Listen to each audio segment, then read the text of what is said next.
Sejam bem-vindos. O viajante desta semana é um explorador e aventureiro e também protagonista de algumas viagens cheias de loucura.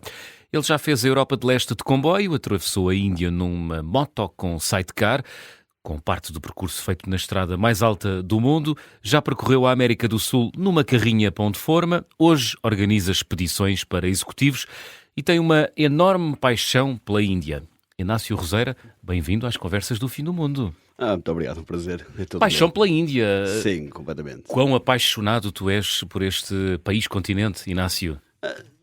Eu não sei muito bem qual é a razão, mas acho que quando eu penso nisso e tento fazer aqui um bocadinho de psicanálise, em 2001, quando eu fui a primeira vez à Índia, foi a primeira viagem que realmente me impactou. Eu tinha 22 anos, eu conhecia Portugal e Espanha, pouco mais do que isso. Pouco mais do que isso, não, na realidade, conhecia Portugal e Espanha, os Pirineus franceses, mas nada mais do que isso. Os Pirineus franceses, porque tinhas feito o Caminho de Santiago, não é? Sim, tinha feito o Caminho Francês de Santiago, exatamente. Por isso, no ano 2000, o ano anterior, tinha feito o Caminho Francês de Santiago. A pé, bicicleta, a pé, à boleia, a pé. É na altura que as pessoas têm tempo, não é? Quando tinha 21 anos, tinha tempo, por isso poder fazer a pé. Quanto tempo demoraste a fazer o Caminho Francês? 27 dias. Quer dizer, foram 27 dias, depois os meus pais foram buscar a Santiago, os meus irmãos, foi ótimo. E depois vim para o Porto, depois como estava um bocadinho satisfeito no Porto, porque queria continuar a andar, não é? Quem faz estes caminhos tem sempre a vontade. E agora, para onde é que vou? Chega-se a Santiago, a pessoa fica, e agora? Vou caminhar para onde? Pois é.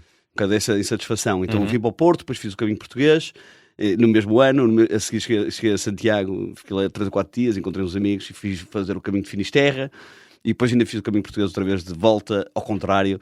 Uau. Por isso, esse ano fiz muitos quilómetros a pé, sim, mas na altura que tinha, foi no ano 2000, por isso tinha 21 anos. Muito bem.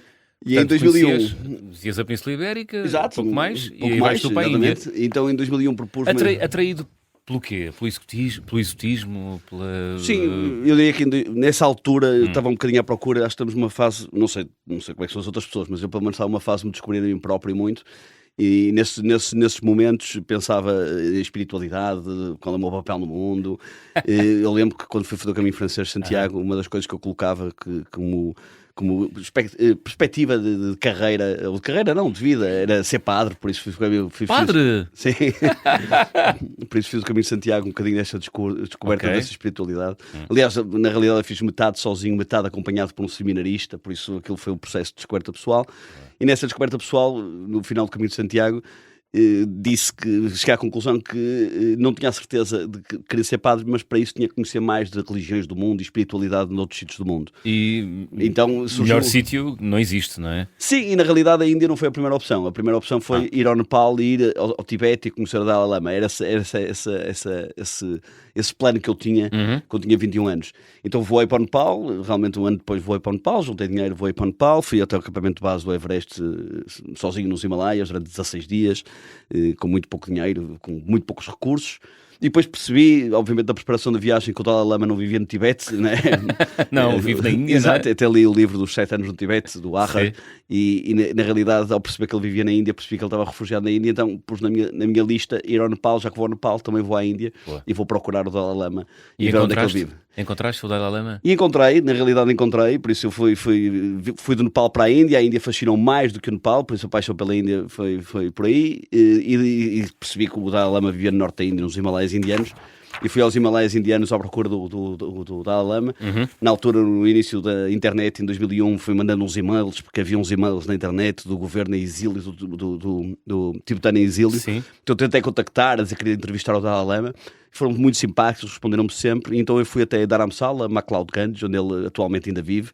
E não fui recebido por ele, mas fui recebido pelo secretário pessoal dele. Por isso tive alguns dias lá, tive aulas com Panchen Lama lá durante alguns dias nesta busca, mas não tanto com ele ali. Fui convidado para uma série de cerimónias, porque foi a primeira vez que o Dalai Lama veio a Portugal, foi no ano seguinte, foi em 2002.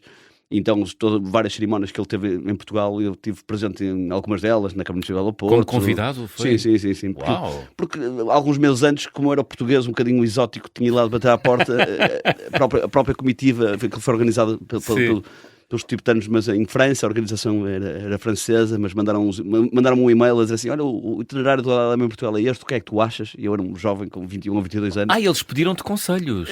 Não pediram conselhos, pediram uma opinião. Eu disse, está tudo bem, não é? O que é que eu havia dizer? Não sabia mais nada. Mas pronto, mas depois esteve presente quando ele foi recebido na Câmara do Porto, no Universidade de Sim. Luzia, para receber um doutoramento honoris causa, no Aeroparque, no Palácio Cristal, em várias cerimónias, estive muito próximo do Dalai Lama. Assim. E a paixão pela Índia surgiu um bocadinho por acaso, nessa circunstância. E entretanto voltei lá mais de 100 vezes, 120, 130, não sei quantas vezes, não faço a mínima ideia. A sério? Sim. Tantas vezes assim? Já voltaste à Índia? Já voltei mais de 100 vezes à Índia, é verdade. Ok. E todos os anos volto, com muita frequência, com desafios diferentes. E a espiritualidade, até que hoje em dia mais me fascina, não é tanto este budismo tibetano, mas este lado do hinduísmo, desta cultura que mistura uma série de religiões, uma série de coisas, que funciona e que realmente eu acho que é incrivelmente fascinante e altamente impactante para o olhar ocidental.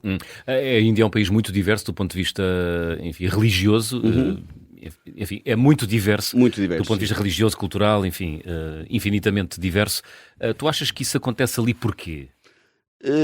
Quer dizer, não estou a qualquer do mundo, não é? Ou há ali características especiais? Acho que há uma característica muito especial, que na realidade a sociedade indiana ou o governo indiano, o país Índia que foi fundado depois da descolonização britânica, foi criado sob a ideia de uma religião, ou de um princípio religioso chamado hinduísmo, que não é uma religião organizada, por isso nós não podemos dizer que o hinduísmo é exatamente uma religião organizada, porque não tem hierarquia, não tem rituais obrigatórios, há uma série de coisas que não existem no hinduísmo.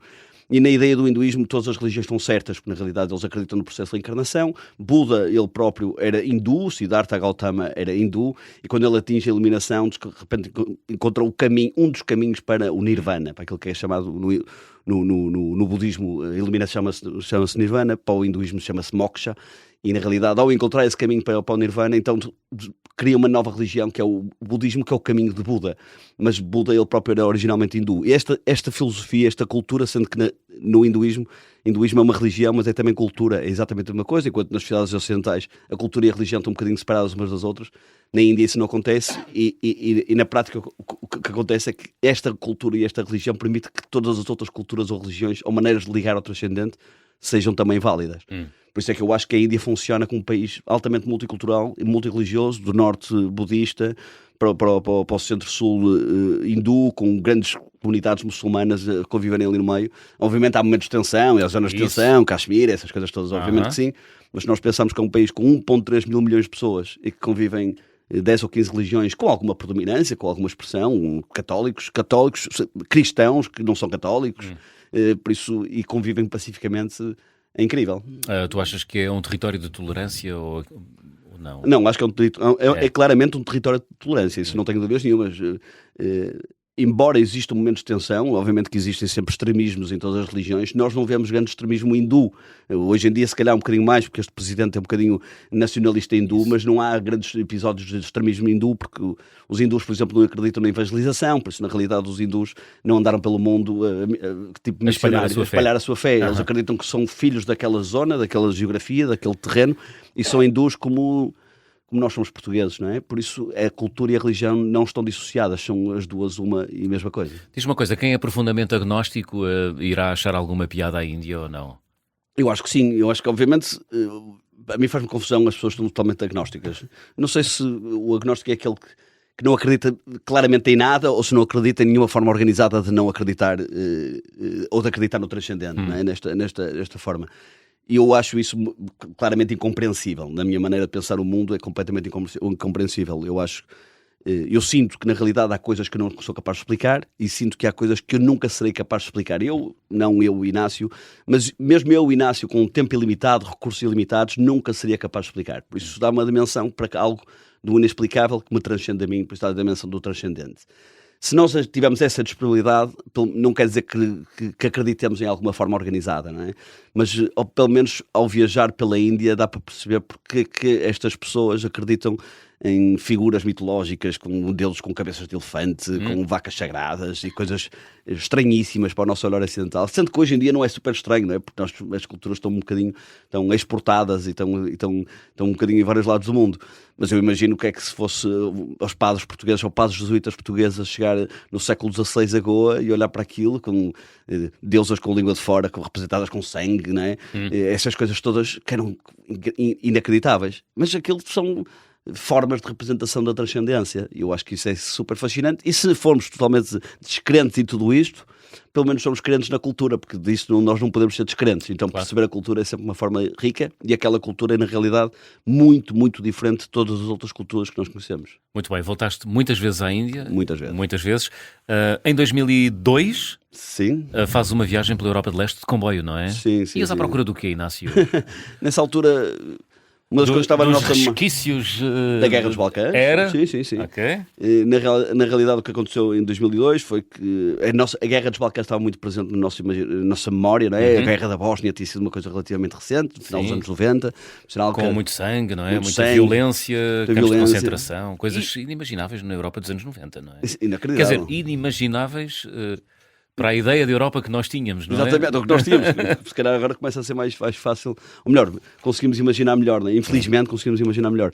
Mas no final dos anos 90 tinha-se a Guerra da Bósnia, depois estava a acontecer a Guerra do Kosovo, e aquele sítio da Europa, relativamente perto geograficamente, era um sítio altamente impactante pelo contraste mesmo das coisas que aconteciam, da cultura, dos ortodoxos, tudo aquilo era tão diferente que eu queria conhecer aquelas culturas, aquelas formas de pensar. Então viajei daqui de comboio, fui de comboio pelo Sud Express até ao centro da Europa. Do centro da Europa, por acaso tive um episódio engraçado em Paris, porque o meu francês era tão bom ou tão mau que comprei um bilhete para Viena. Eu queria ir para Viena da Áustria e fui parar ao sul de França, uma cidade chamada Vienne, no sul de França. Por isso tive um episódio engraçado. Vá lá, podias ir para Viena. Exato.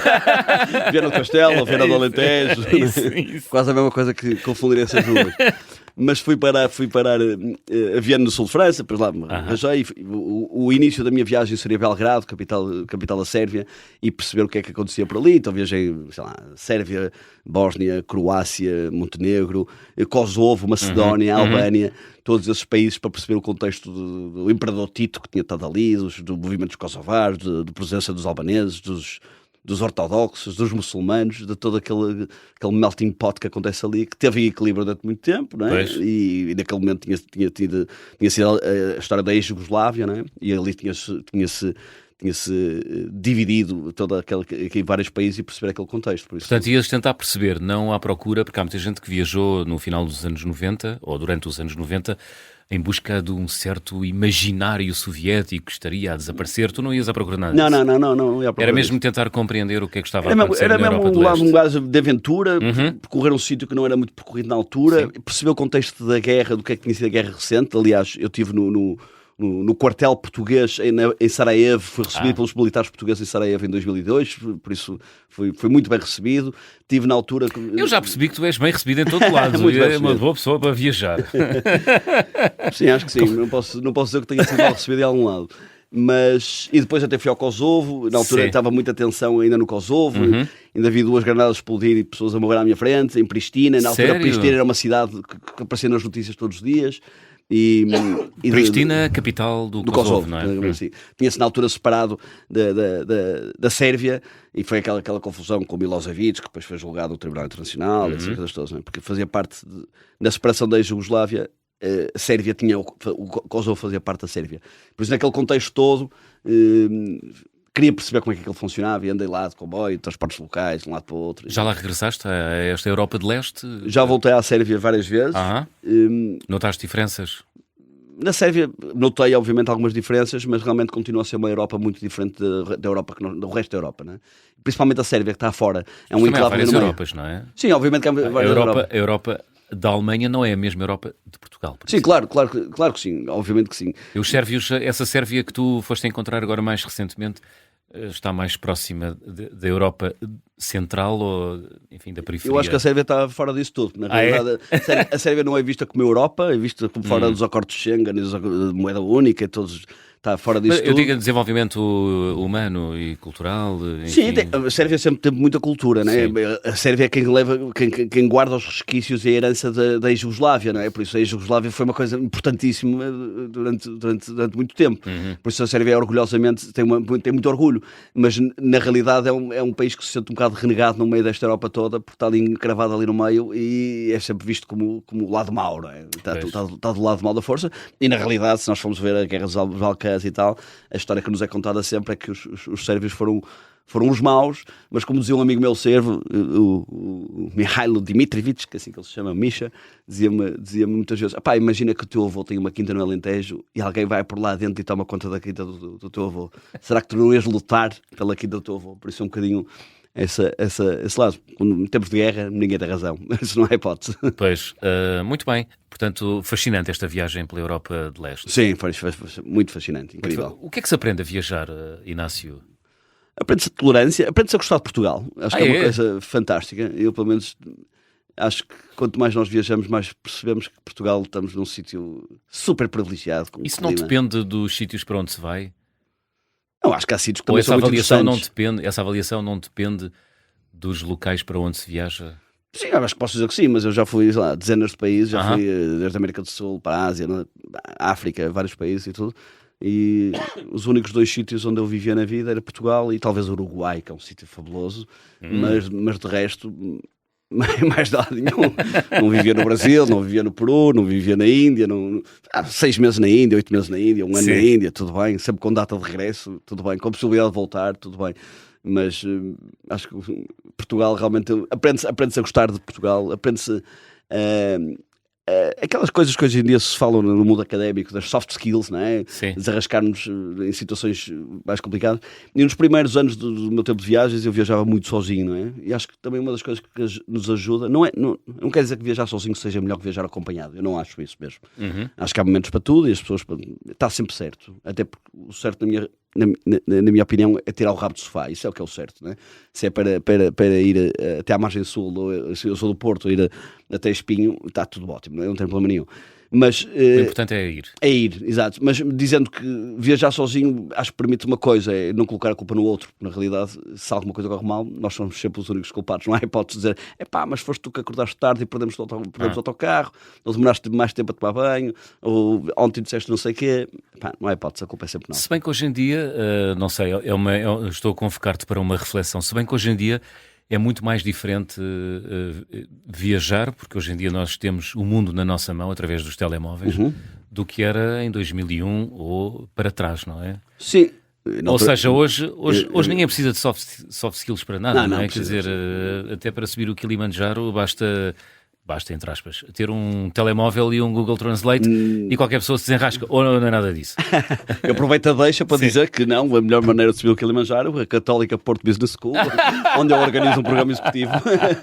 Para dizer que quando disse Kilimanjaro eu percebi logo, ele vai meter esta. Mas pronto. Fazes bem, anda, diz lá. Organiza expedições, não é? Através da Católica Porto Business School. Exatamente. Na realidade... Para executivos. Já vamos falar disso. Mas vamos falar disso. Mas sobre as soft skills e esta era da internet. Eu acho que a era da internet. Nós com 3 cliques conseguimos marcar um hotel de um momento para o outro, um voo de um momento para o outro. Não significa que seja mais fácil. Significa que nós podemos ir mais rápido e ir a mais sítios. Ou seja, o espectro de possibilidades alargou de uma forma brutal. Se eu estiver aqui em Lisboa hoje e disser assim, agora adorava ir a Barcelona porque há um concerto, não sei o quê. Se fosse há 10 ou 15 ou 20 anos, tinha que procurar um balcão da agência não sei quantas e aquilo era um processo um bocadinho mais complicado. Sim, hoje mas desenvolvias competências, não é? Mas está bem, mas demora mais tempo e se calhar não ia conseguir ir ao concerto, não é? Eu acho que realmente a possibilidade da tecnologia e a possibilidade de estarmos ligados e de facilitar é um plus. É um plus de rapidez, de experiências, de descobrir coisas. Eu lembro que a primeira vez que eu fui ao Salar do Uyuni, na Bolívia, vi uns maluquinhos a tirar umas fotografias, assim, uns mais ao fundo, outros mais perto, e não percebia o que aquilo é. E realmente no Salar da Bolívia, o Salar do Uyuni, consegue tirar umas fotografias e que há um erro de perspectiva e parece que está toda a gente no mesmo plano e as pessoas estão a um em cima da mão do outro. E eu achei aqueles maluquinhos. Na realidade, se eu tivesse internet, percebia que toda a gente tirava fotografias daquele género, porque era partilhado nas redes sociais. E na altura não havia redes sociais, por isso eu não sabia. Muito bem. Vamos abrir o álbum de viagem.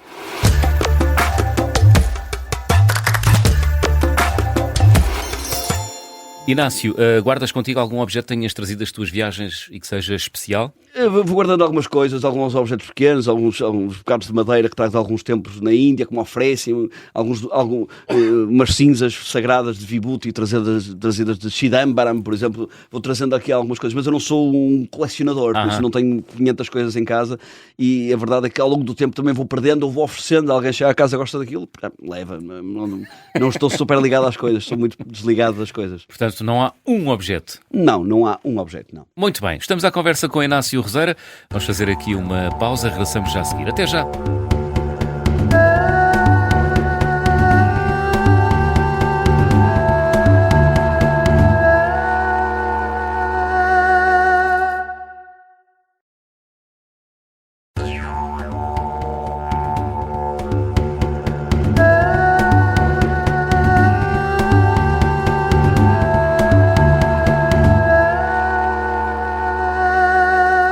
Estamos de regresso para a segunda parte das conversas do Fim do Mundo, esta semana com o professor Inácio Roseira, professor e também organizador de expedições a locais do planeta, expedições dirigidas a executivos. Sim. Já vamos perceber, Inácio, o que é que as botas de montanha podem fazer por pessoas engravatadas que tomam decisões difíceis de segunda a sexta-feira. Mas olha, vamos continuar a falar das tuas viagens. Há aqui uma que me intriga bastante. Porquê é que andaste 8.000 quilómetros de moto com um sidecar pela Índia? Não bastava uma moto, tinha que ser com um atrelado ao lado. Eu na altura... Era chique, era fixe. Com a minha namorada, a mãe da minha filha na altura, que era a minha namorada na altura... Eu dei-lhe a ideia de darmos a volta à Índia de moto. E ela disse, pá, de moto não, é desconfortável, não sei se é perigoso. Mas olha, giro é com aquela coisinha ao lado. Aquela coisinha ao lado é o sidecar. Então, eu imagino aquelas curvas. Não, foi espetacular. Anda-se mais devagar, é mais difícil, no meio do trânsito, não é? Os caminhões todos, aquilo é um objeto estranho, mesmo no trânsito indiano é um objeto estranho. Foi uma moto comprada lá, não é? Foi comprada lá, sim. Entretanto já está cá em Portugal, tenho a moto cá em Portugal. Trouxeste? Trouxe. Uau! É uma moto com 60 anos, que aquilo para andar dá uma trabalheira de manhã que ninguém imagina. Porquê? Tem que aquecer, tem que ver se os óleos estão direitos. É caprichosa! Super caprichosa. Super caprichosa. Mas pronto, então fizemos 8.000 km à volta da Índia de moto com sidecar, foi uma aventura brutal. E numa altura que não havia booking, não havia nada dessas coisas, e que chegámos às cidades e tínhamos que procurar o alojamento e bater à porta de toda a gente para ver se arranjámos sítios para dormir. Por isso já foi há uns aninhos. Pois, eu deduzo que seja uma atividade perigosa conduzir na Índia ou não? Não. Só demora 2 horas a habituarmos. Depois começamos a comportar como eles e na realidade tudo corre bem. Porque na Índia já agora fica o meu mantra, pelo menos de vida, aproveita a deixa para o meu mantra de vida. Corre sempre tudo bem. Se não tiver a correr é porque não acabou, porque no final fica sempre tudo bem, não há problema nenhum. Incrível. Isso é o meu mantra que eu levo sempre da Índia comigo. Muito bem. Percorreste 8.000 km, portanto fizeste a Índia toda... Dei a volta à Índia. A volta à Índia. Sim. Fizeste um círculo, é isso? Fiz um círculo, sim. Por isso comecei em Nova Delhi, depois desci até lá em baixo, o sítio mais a sul da Índia chama-se Kanyakumari, passando por Bombaim, Goa, essas coisas todas. Depois subi pela costa oriental até Calcutá, e de Calcutá voltei outra vez a Nova Delhi. Não foi nessa viagem que fui aos Himalaias, à estrada mais alta do mundo, foi noutra viagem de moto. Okay. Porque com sidecar não se chega lá, já agora na realidade. E também já agora aproveita e organiza algumas viagens de moto pela Índia também. Mas na realidade foram 8.000 km à volta da Índia, numa moto com sidecar. Uau, muito bem. Com a minha namorada, e depois pusemos um cão lá dentro, em coxinho pusemos Pois um eu vi cão uma lá imagem onde há um geco também. Exatamente. Mas um cão, e o cão também veio para Portugal, por isso nós adotamos o cão, viajou para aí 4 ou 5 meses connosco e depois trouxemos para Portugal. Ok, essa viagem demorou 5 meses, não foi? Não, 8 meses. 8 meses, 8.000 km, 8 meses, moto sidecar. A viagem na estrada mais alta do mundo é que foi com outra moto, não foi? Não, isso foi outra expedição que organizei, mas demorou 2 ou 3 semanas, não é? Ok. Na Índia, não é? Eu vou fazendo viagens muito diferentes na Índia, desde ir aos pontos mais a sul, aos sítios das comunidades portuguesas, ou da tradição portuguesa, aos templos mais sagrados, às cidades sagradas de Varanasi, onde estão as cremações dos corpos, ao festival de Prayagraj, festival Kumbh Mela, que aconteceu ano passado, que foi a maior concentração humana na história da humanidade, que juntou 400 milhões de pessoas durante 6 semanas. Estive lá no festival, aliás. Uau. Vai sair um documentário sobre isso, também não tarda nada. Feito por ti? Feito por mim, sim. Boa. E eu e o João Amorim, sim, fizemos esse documentário. Por isso, vou voltando à Índia muitas vezes para as coisas mais exóticas que posso imaginar, que vou descobrindo e que as pessoas me vão propondo. É fácil, não é? Fácil. Filmar e trazer coisas boas da Índia. Não, é só ligar a câmera e ter não é? Não há problema. É tudo exótico e tudo diferente. E colorido, não é? Eu acho que o incrível da Índia, às vezes as pessoas quando chegam lá comigo dizem assim, pá, isto é incrível, isto tem uma vantagem, é que o National Geographic chega aqui e começa a filmar, isto é tudo igual. Nós parece que estamos a fazer imagens do National Geographic, porque a realidade é mesmo aquela, super coloridos, os turbantes na cabeça dos homens sikhs, as mulheres com os vestidos com os saris coloridos, e aquilo não é um contexto específico de uma fotografia de alguém que é um grande fotógrafo. É o dia-a-dia, né, no trânsito, no caos, nas cidades, nas vilas da Índia. Por isso é fabuloso. Muito bem. Portanto, tens experiência a conduzir na Índia e também experiência a conduzir na América do Sul. Também. Porque também fizeste uma longa viagem, mas desta vez num ponto de forma, não é? Exatamente. Sim, fomos para São Paulo, compramos uma carrinha ponto de forma, uma Volkswagen Kombi, como dizem os brasileiros, e compramos ali em São Paulo uma Kombi e viajamos durante 14 meses de São Paulo ao Rio de Janeiro. Para quem souber um bocadinho de geografia do Brasil, saberá que é perto, mas nós fomos pelo caminho mais longo, porque descemos até ao sul da Patagónia, até o Ushuaia, e daí subimos a costa ocidental toda da América do Sul, até à Venezuela, passando Peru, Bolívia, esses países todos, Colômbia, tudo isso. Entramos pela zona da Amazónia, até Manaus, andamos ali na Amazónia, e depois descemos até o Rio de Janeiro, passados 14 meses, e pronto, foram 14 meses para fazer 40 mil quilómetros na América do Sul, que foi uma grande aventura também, brutal. Imagino, 14 meses, tens imensas histórias para contar. Sim, acontece tudo em 14 meses, principalmente dentro de uma lata, não é? Em que a pessoa vive lá dentro, cozinha lá dentro, não é? É sempre um grande desafio, mas é uma aventura espetacular. E a América do Sul é realmente um continente abençoado pela natureza, um sítio brutal. Foi na América do Sul que conheceste um americano, não é? Um americano? Sim, foi nessa viagem. Extraordinário. Quão extraordinário é esse americano? Não, isso foi uma pessoa quando viaja muito tem um bocadinho aquele argumento que quer sempre contar as suas viagens e vir a estes programas, não é? Para poder contar um bocadinho, partilhar as O suas viajante viagens. tem uma certa basófia, não tem? Tem. Eu acho que tem bastante basófia até. Normalmente. E vaidade. Mas isso é bom, não é? Acho que sim, obviamente. As pessoas vão fazer as coisas, querem partilhar aquilo que fizeram. Isso. E acho que normalmente as outras pessoas também querem ouvir, por isso é uma Também vantagem. é verdade. Às vezes, se calhar, no contexto de viajantes, e foi este contexto que eu me encontrei, uma vez estava no sul do Chile, num hostel no sul do Chile, há um bocadinho aquela conversa de viajantes, de onde é que tu és, de onde é que não és, há quanto tempo é que estás a viajar. E na altura, quando eu estava na América do Sul, para além de já ter viajado muito por vários sítios do mundo, nomeadamente muitas vezes pela Índia e outros países, tinha muitas histórias para contar e estava a viajar numa carrinha ponto de forma, por isso a minha história era sempre uma história incrível. Então quando me sentei Achavas tu, não é? Achava eu, quando me sento na cozinha do hostel para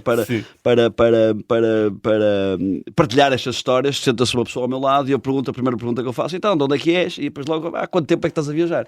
Não é? Porque ele já tinha um argumento bom, porque estava a viajar já há 6 meses.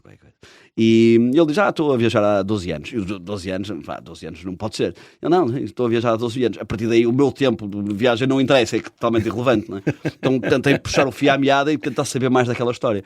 Era a história de um americano que tinha saído do Texas, de Santo António do Texas, a pé. Okay? Tinha ido a pé até ao México, tinha entrado no México a pé, tinha trabalhado numa quinta. Nessa quinta tinham-lhe oferecido um burro. E a partir do momento em que saiu do México de burro, começou a viajar com um burro, então atravessou a América Latina, a América Central toda de burro, até que depois chegou ali à zona do Panamá para atravessar para a Venezuela e para a Colômbia, que é o Darien Gap, e tinha um problema, que tinha um burro, não é? E atravessar aquilo, não dá para atravessar ali a zona da floresta, a única forma é de barco, então teve que arranjar um barco que aceitasse um burro, e depois, com o burro conseguiu chegar perto da costa da Venezuela, mas depois os homens do barco, os donos do barco, não tinham os papéis direitos e na realidade ele não conseguiu acostar o barco para tirar o burro, então toda a gente conseguiu sair em pequenas embarcações. Ele ficou encravado dentro do barco porque tinha um burro, então ainda teve 3 meses dentro do barco e pronto, e aquilo foi uma epopeia de coisas brutais. E quando ele falava da história do burro, parece que falava de alguém muito próximo e ele, obviamente, que eu interrogava-me onde é que está o burro, não é? Porque eu estou aqui, tenho a minha carrinha ponto de forma e tu estás aqui, mas eu não estou a ver nenhum burro, não é? Isso. Então perguntei-lhe, nós tivemos vários dias à conversa, passei onde é que está o burro? E ele disse, pois o burro, depois eu estava no sul do Brasil. E uma vez estava a dormir ao relento e o burro começou a fazer barulho durante a noite e percebi que tinha sido picado por uma cobra venenosa e morreu ali. Quando ele fala dizer que o burro morreu, estava com os olhos mareados, completamente a chorar, não é? Como se tivesse perdido, e obviamente perdido alguém muito, muito importante. E então, naquele momento já estava sem burro. E eu perguntei-lhe, mas faz-te falta o burro? Dá-te jeito? Pá, não, com burro é muito fácil viajar. E eu perguntei-lhe, mas porquê? Mas porquê é que é fácil viajar com burro? Pá, tu chegas a qualquer sítio e as crianças vêm ter contigo, querem fazer uma festinha ao burro, as pessoas vão perguntar, a história é sempre uma coisa um bocadinho exótica, por isso de repente é tudo muito amigável, o ambiente é muito amigável e toda a gente dá comida, toda a gente... É um bom desbloqueador. É um ótimo desbloqueador. Agora, quando estou sozinho é um bocadinho mais difícil, porque chega às pequenas povoações aqui da Patagónia e as pessoas pensam que eu sou o vagabundo que as vou assaltar e fazem queixa e eu vou preso. Por isso é um bocadinho mais difícil viajar sem burro. E eu disse, pá, é preciso escrever a tua história, a história desta... É preciso, tens que partilhar a tua história. Ele disse, não vale a pena. Vai ao Google e escreve Burro Judas, que é o nome do meu burro. E vais descobrir artigos sobre mim em todo lado, tudo que é jornais e imprensa da América do Sul, da América Latina durante estes 12 anos, reportagens na Globo, televisões da Venezuela, sobre a minha história. E a verdade é que qualquer um que hoje em dia pega no seu telemóvel e escreva Burro Judas vai encontrar a história do Jonathan Dunham, que é uma personagem digna de filme. Muito bem, ficaste com o contacto dele? Não, ele era assim uma pessoa um bocado fechada, não é? Eu consegui extrair estas histórias todas ao longo, porque estive com ele pai durante 2 ou 3 semanas, depois o meu computador tinha avariado, também na garantia, por isso consegui estar ali bastante tempo com ele, mas era uma pessoa um bocadinho fechada, uma pessoa que viajava sozinha há muito tempo, um bocadinho centrado um bocado nele, não é? E o burro chamava-se Judas porque... Ele dizia, exatamente, porque há 2 Judas na história da Bíblia e Judas normalmente é um nome pejorativo, não é? Só que são Judas Iscariotes e Judas Tadeu. E em homenagem a Judas Tadeu, que é o Judas que não traiu, que não traiu Jesus. Muito bem. Ele viajou quanto tempo com esse burro? 7 anos ou 8 anos. Uau! Sim. Espetacular, muito bem. Era um bom convidado para vir aqui ao programa. Era sim senhora. Vamos encontrar este Jonathan Dunham. Ele não falará português, pois não? Talvez espanhol. Se calhar, espanhol falava muito bem. Era? Viajou tanto tempo ali. Exato, exatamente. Muito bem. Olha, mais viagens que fizeste, Inácio, que valham a pena partilhar com os nossos ouvintes? Não sei, eu fiz viagens de moto na América do Sul, depois mais tarde fiz... o ano passado tinha... É porque são tantas que eu estou a olhar aqui para os meus apontamentos... Enfim, entre o estar perdido na minha própria letra e perdido no teu percurso... Uma das viagens engraçadas, ou pelo menos uma das histórias engraçadas que eu tenho de viagem, é que em 2003 fui viajar para a América do Sul também sozinho, e na altura, na televisão, aparecia com frequência um documentário sobre uns jogadores de rugby que tinham caído nos Andes e tinham comido carne humana para sobreviver, tinham estado lá durante não sei quanto tempo. E pronto, e de repente aqueles tornaram-se meus heróis, e já que eu ia à América do Sul, pensei que tinha que conhecer os meus heróis. E em 2003, por isso também mais uma vez num momento em que não havia redes sociais, não dava para mandar um direct pelo Instagram, nem ir ao TikTok deles, isso não existia, descobri um contacto através de um blog de um deles, consegui falar com eles e disse, então planeei a minha viagem toda para ir ao Uruguai, eles são uruguaios, para ir ao Uruguai para estar no dia em que eles celebravam 30 anos do acidente e de estarem vivos. Então, em 2003, eu com 22 anos, tinha na minha cabeça que queria conhecer aqueles meus heróis, aqueles 16 sobreviventes. Fui parar a Montevideo, exatamente ao sítio onde eles estavam. Estava num hotelzinho que me tinham recomendado, porque eles iam estar a celebrar esse momento com uma equipa chilena, que era a equipa chilena de rugby com quem eles iam jogar. Isso. E uma das pessoas que eu gostaria muito de conhecer, que estava tipo na lista dos meus heróis, há 2 pessoas nesta história que são os verdadeiros heróis, até estão nos documentários, que é o Nando Parrado e o Roberto Canessa. E a pessoa que eu gostava mesmo de conhecer era o Roberto Canessa, estava na minha lista de desejos para conhecer. Então quando estava no Uruguai, estava em Montevideo, de repente vejo uma pessoa na rua que não era o Roberto Canessa, era outra pessoa dos sobreviventes, mas como eu sabia muito bem a história, reconheci-o e com alguma lata fui ter com ele e dizer que gostaria de falar, saber onde é que eles estavam, saber se os podia conhecer. E esta pessoa, este sobrevivente, que é o Coche Enciarte, virou-se para mim e disse: Inácio, pá, então olha, anda ali a almoçar à casa do Roberto, que vamos lá todos a almoçar, vamos estar todos a fazer uma parrilhada, aparece lá para almoçar. E eu disse: Coche, mas desculpa, mas eu não fui convidado, quer dizer, não, a casa do Roberto está sempre aberta, qualquer pessoa pode aparecer, pá, aparece lá, fez-me um desenho no guardanapo, onde é que era o sítio. E fui ao supermercado comprar uma garrafa de vinho do Porto, não é? Deve ter comprado aquelas dos velhotes, não é? Que é aquela que existe em todo lado. Isso. E tinha pouco orçamento também, não viajava com muito pouco dinheiro. E de repente entro por um portão de uma casa de um bairro de Carrasco em Montevideo, e ao entrar naquela casa tinha aquela coisa de conhecer o Roberto Canessa e de um armazém de material de jardim, de jardinagem. De repente sai um homem em mangas de camisa e vira-se para mim e diz: tu és o Inácio, não é? Eu sou. Pronto, o Coche já me disse que tu vinhas, eles já estão todos ali a assar carne na Argentina, a fazer aqui um assado uruguaio, por isso vai lá ter com eles e estás à vontade. Essa pessoa era o Roberto Canessa, e eu entrei lá à 1 da tarde e saí lá às 2 da manhã, toda a gente com os copos, com as mulheres, os amigos chilenos, os filhos, toda a gente, pá, bem na cavaqueira durante não sei quantas horas, e tive com os 16 sobreviventes nesse momento, estavam eles a celebrar 30 anos do acidente, e celebrar que estavam vivos. Que estavam vivos. Tu viste o filme que saiu em 2023, A Sociedade da Neve? Sim, há vários filmes, mas vi todos, li a biografia autorizada escrita pelo Pierce Paul Reed, digamos assim, sei tudo sobre a história deles. Ui. O nome deles todos, se eles casaram, se não casaram. Há um livro feito pelo pai do Carlitos Pais Villaró, um grande artista uruguaio. Também li o livro do Pais Villaró, conheci o Pais Villaró, conheci essa gente toda na altura. Essa gente toda. É extraordinário, não é? É extraordinário, a história é brutal.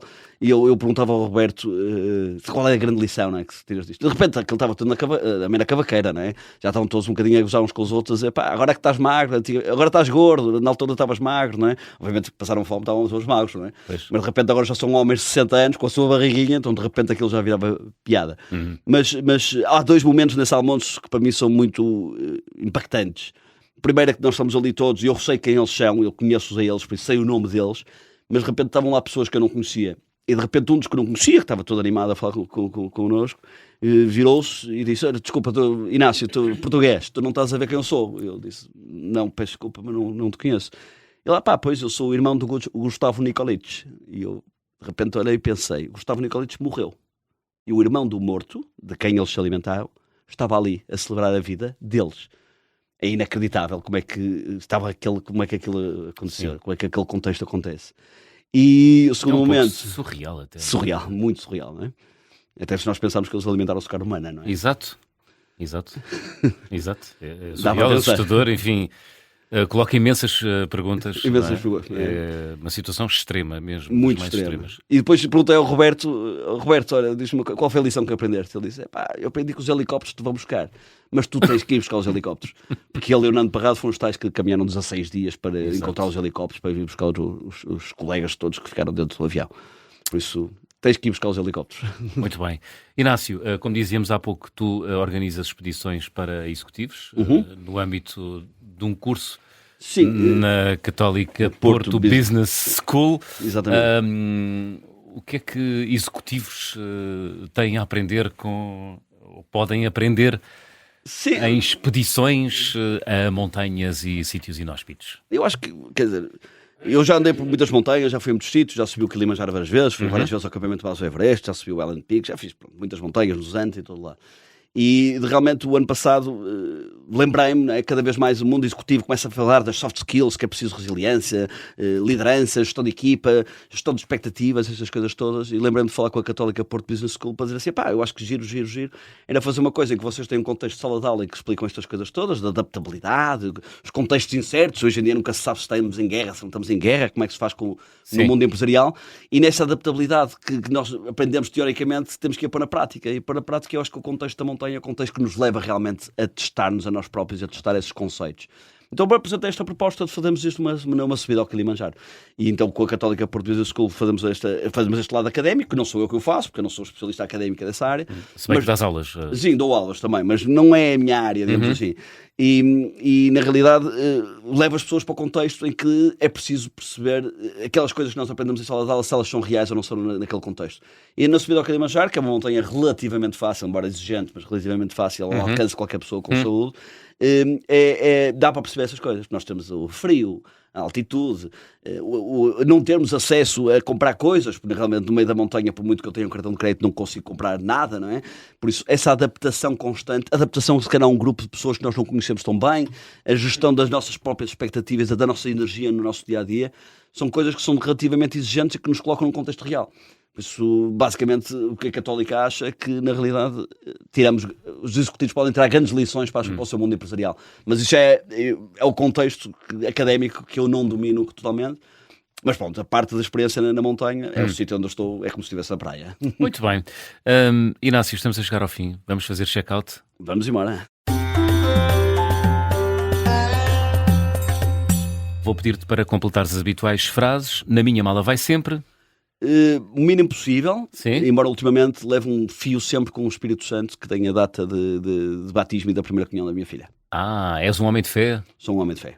Então já quis ir para padre e tudo, quer dizer. Pois, não, podias ter perdido a fé, alguns no caminho, na Quer dizer, podia ter viagem, perdido. nessa viagem grande e tortuosa que é a vida, não é? É verdade, é verdade. A viagem com mais peripécias que realizei até hoje. Talvez a volta à América do Sul, na carrinha Ponte de Forma, Sim. é muito exigente, são muitos climas diferentes. Tiveste muitas avarias? Tive ou não? avarias, o motor gripou no Equador, Ui. epá, o orçamento era muito reduzido para fazer muita coisa. Aham. A gestão de expectativas é muito exigente. E é muito tempo. O carimbo de passaporte ou o visto mais difícil de obter até hoje? Não, o ano passado fui desafiado para ir dar umas aulas de marketing digital, que eu dou aulas de marketing digital para a Micronésia, que é um país que as pessoas acham que não existe. Né? Micronésia, então fui dar aulas à Micronésia, por isso eu diria que mais difícil. Não sei se há muita gente que esteve aqui neste programa tenha ido à Micronésia. Algumas já lá foram. Boa. A recordação de viagem mais cara, qual foi? Não sei, mas se calhar aquela que me recordo Sim. com mais impactante, se calhar foi este conhecimento, esta experiência com os sobreviventes dos anos, foi um momento mais impactante. Não sou pessoa de grandes luxos, por isso não há assim nada muito caro que eu tenha comprado em viagem. Ok. A refeição mais estranha, qual foi? Talvez em 2002, quando viajei ali pela Bósnia e pelos Balcãs, aquilo tudo em cirílico, e depois eu sei que de repente tinha pratos com mioleira, não é? E de repente olhava para aquilo, eu não sabia o que é que estava a pedir. Eu lembro que pedia as Mas coisas. isso para um tripeiro é peanuts, não é? Comia tudo, e continuo a comer tudo. Mas eu lembro que estava a escolher as coisas, a pensar, isto é o primeiro prato, isto é a entrada, isto é o primeiro prato, isto é o segundo prato, pela ordem do menu, não era para perceber alguma coisa. Ok. E não dava para tirar a fotografia com o Google Translate e perceber Isso. porque não havia. Comi coisas muito estranhas nessa altura. Gostava de viajar com? Eu já viajei com muitas pessoas de quem gosto, nomeadamente com a minha filha, já viajei bastante, mas eu diria que gostava de viajar com o Dalai Lama. Seria a pessoa que eu gostava, porque alguém com quem eu aprendia. O que é que achas que ele te podia ensinar, o Dalai Lama, Inácio? Calma, tolerância, meditar, silêncio. Essa coisa que eu acho que não sei é lidar com o silêncio. Eu acho que o silêncio é ensurdecedor. Eu vejo que tens aí uns fones em cima da mesa do Sim. estúdio. Estão sempre ligados, É. sempre ativos. Não consegues desligar. Não desligo, sou uma pessoa sempre ligada, sempre a fazer coisas, muito ativa. Por isso é muito difícil o oposto, não é? É um universo muito complicado. Muito bem. Chegamos ao fim, Inácio. Qual foi a música que escolheste para fechar esta conversa? Eu escolhi uma música que me leva sempre ao Kilimanjaro, à Aham. Tanzânia, à África Oriental, Jambo Bwana, e leva-me sempre àquele momento em que se está a subir até chegar ao summit do Kilimanjaro e os carregadores e toda a equipa local está a cantar esta música, a trautear esta música ao cima da montanha para nos motivar e nos manter o nosso cérebro entretido. Muito bem, chama-se Jambo Bwana. Exatamente. A Barigani Missouri-Sânia. Até somos os primeiros versos e tudo. Inácio, foi um gosto. Muito obrigado. Muito obrigado, muito obrigado. Jambo Bwana, a fechar a conversa do Fim do Mundo desta semana. Estamos de regresso de hoje 8 dias, já sabem. Sejam bons e boas viagens.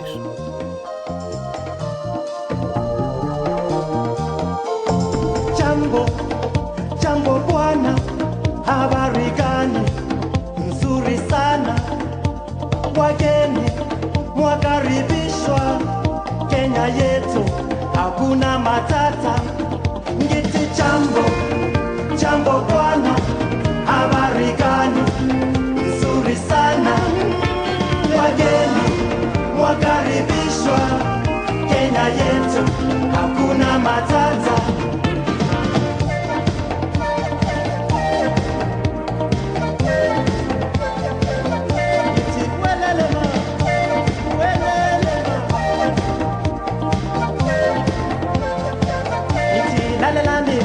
Jambo, jambo bwana, habari gani? Nzuri sana, elele, wageni mwakaribishwa Kenya yetu, hakuna matata. Hai, kiti jambo, jambo bwana, habari gani? Nzuri sana, wageni mwakaribishwa Kenya yetu, hakuna matata. Haniti jambo, jambo bwana, habari gani? Nzuri sana, wageni wakaribishwa Kenya yetu, hakuna matata. Haniti jambo, jambo bwana, habari gani? Nzuri sana, wageni wakaribishwa Kenya yetu, hakuna matata. Kenya nchi nzuri, nchi ya